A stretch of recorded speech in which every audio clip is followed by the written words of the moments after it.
Bonjour Maxime, tu vas bien? Bonjour Vincent, ça va très bien et toi? Bah écoute, ça va super, très bien. Alors, je voulais qu'on parle avec toi de certaines choses et notamment parce que tu as rejoint la famille, donc la Wolfgang Family en décembre 2019 Oui. et en même temps que tu as décidé de créer ta boîte, donc tu as pu démarrer ton entreprise avec nous. Est-ce que tu pourrais nous faire un retour d'expérience de comment tu l'as vécu, ce que ça a pu t'apporter et du coup ce que tu as fait pour démarrer ton entreprise? Alors, ce que a pu m'apporter TWF, donc The Gang Family, c'est surtout et principalement les bases de comment bien entreprendre. Euh, c'est quelque chose d'essentiel quand tu veux vendre une prestation. C'est comme par exemple une course, il faut bien se préparer, bien s'équiper. Là, c'est pareil, quand tu veux entreprendre, il faut bien se préparer avec les bonnes personnes et, euh, et du coup, ben, avec Wolfgang Family, ça m'a permis d'avoir les bons points à aborder, les bonnes choses à faire, et du coup les choses à ne pas faire. Vraiment avoir ouais, les bases de comment entreprendre parce que à l'heure d'aujourd'hui, il y a beaucoup de formations ou d'entrepreneurs qui essayent de former d'autres entrepreneurs. On peut voir ça sur Instagram, sur YouTube. Il y a beaucoup d'informations, mais ces informations-là sont pas forcément les bonnes ou il y a un faible pourcentage à prendre sur ce type d'informations-là euh, sur les réseaux sociaux ou sur Internet. Alors que Wolfgang Family, il y a 100%, voire 99% des infos qui sont fiables et sûres par rapport à ce qu'on peut trouver sur Internet aujourd'hui. Donc du coup, ce qu'on a pu faire comme travail personnalisé, ça a bien fonctionné pour toi. Tout à fait.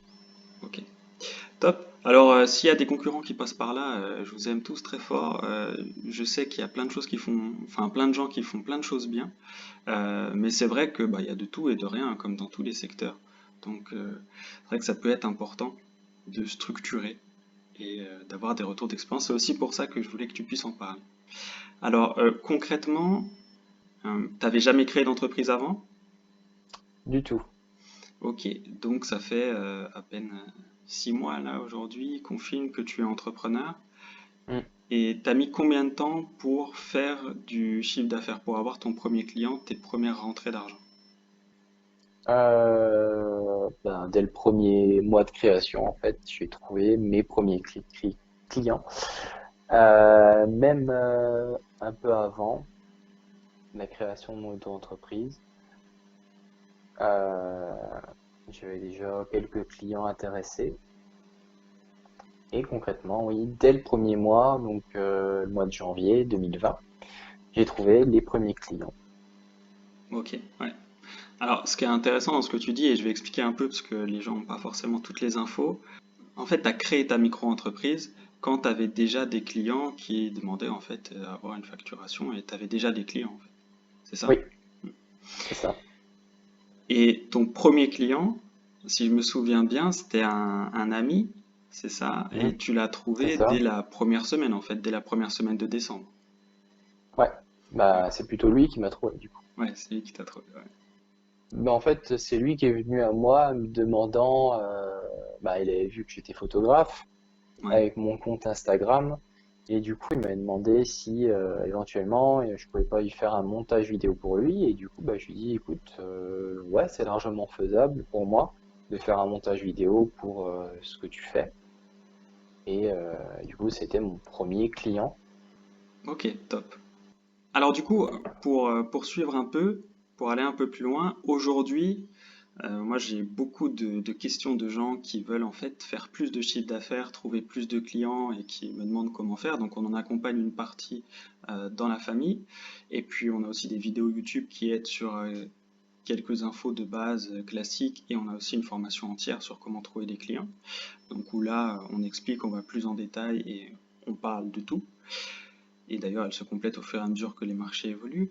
Et du coup, ma question, c'est aujourd'hui, comment tu te sens par rapport à la recherche de clients? Est-ce que tu te sens capable d'en trouver? Si demain, tu te dis, ben tiens, je veux développer mon activité, je veux développer mon chiffre d'affaires, est-ce que tu sais comment faire? Maintenant, oui, je sais comment faire. Il y a 6 mois de ça, avant que je commence d'intégrer Vaughan Family, je ne savais pas par où partir, comment commencer, par où partir, qui chercher, comment. Ah si, j'avais des grosses idées, mais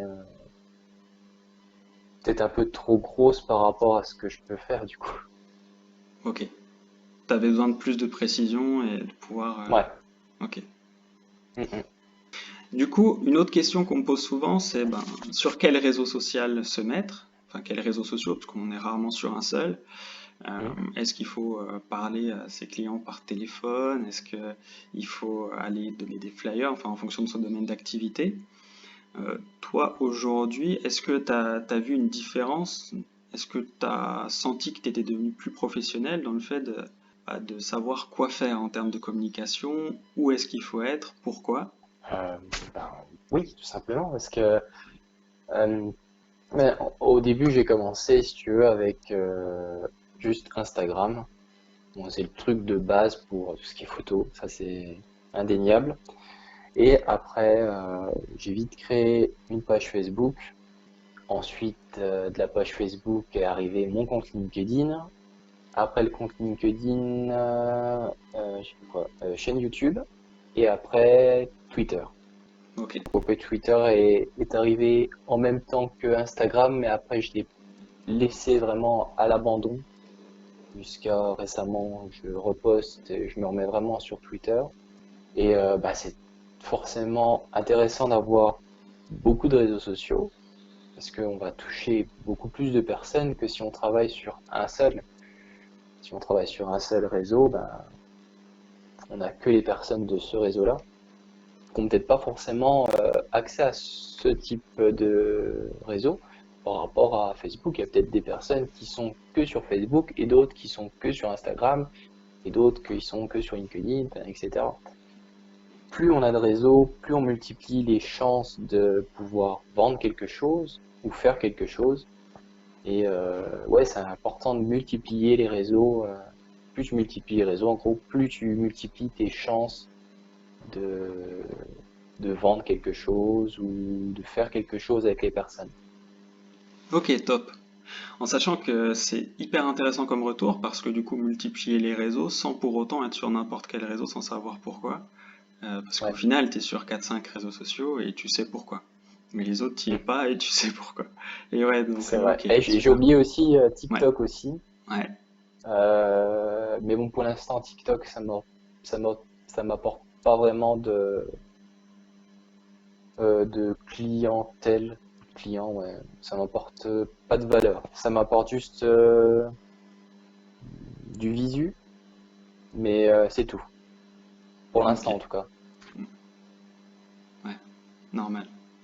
Ok, top. Bah écoute, merci Maxime pour ton partage et puis toutes les infos te concernant, je les mets sous la vidéo. Et je te dis à très bientôt et surtout prends soin de toi. Oui, merci Vincent, et bien à bientôt. À Salut! bientôt. Ciao, ciao.